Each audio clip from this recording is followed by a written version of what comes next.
Good morning.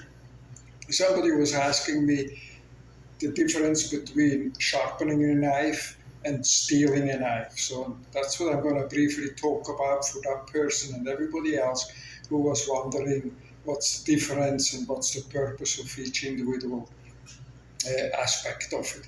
So let me put that coffee down. It's early in the morning. I need a coffee, and then we get into it.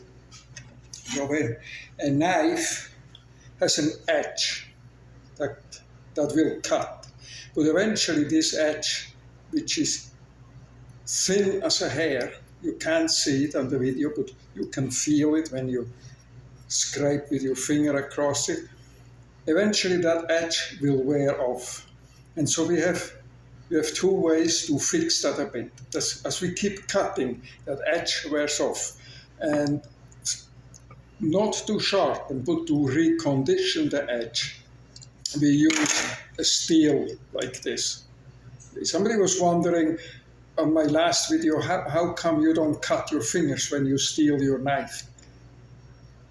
There is a guard here.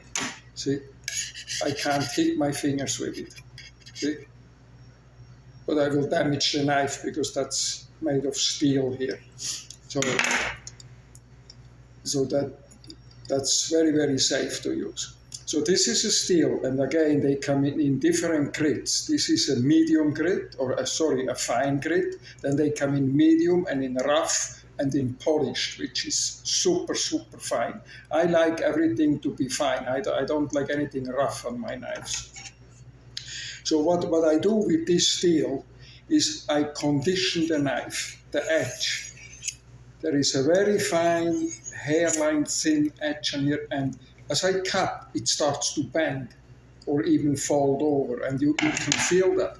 If I go across here, I don't know if you can see that properly. If I go across, I can feel where the edge has bent over. Or sometimes it even breaks a bit. That's just normal. As you use your knife all the time and cut, it will wear on this. It's thinner than a hair.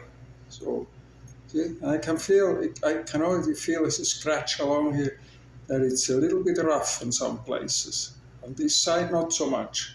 Mostly on this side. So we need to straighten that out, and that's how we do that. I hold the knife about, I don't know if that's, yeah, that looks good, about 20-degree angle, and I just slide the knife on the steel forward from the back, the very back, to the tip. And I don't push any weight, no weight.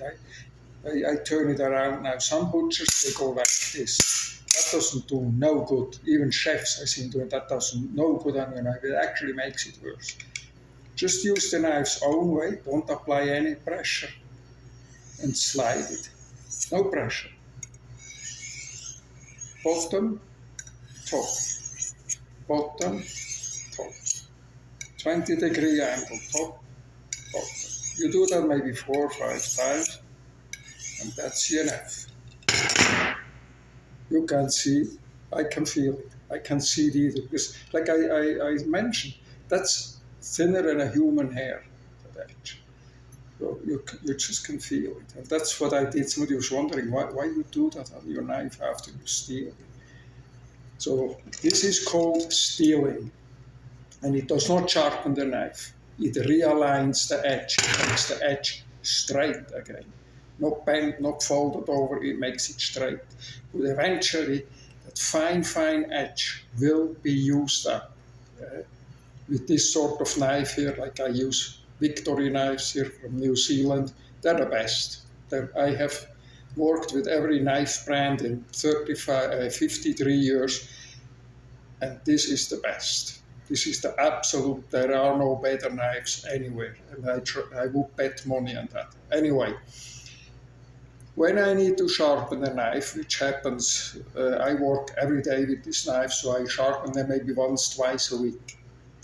I use a stone. And I prefer a water stone, a stone that you don't use oil on this one, you use water. I like that, because oil, when you go with the knife and you sharpen that like that, till you rebuild basically a brand new edge with it, you leave metal residue here.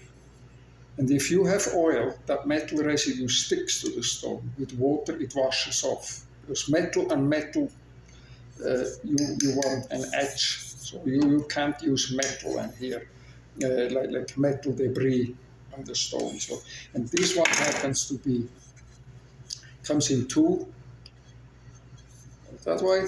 Yeah, you can see that.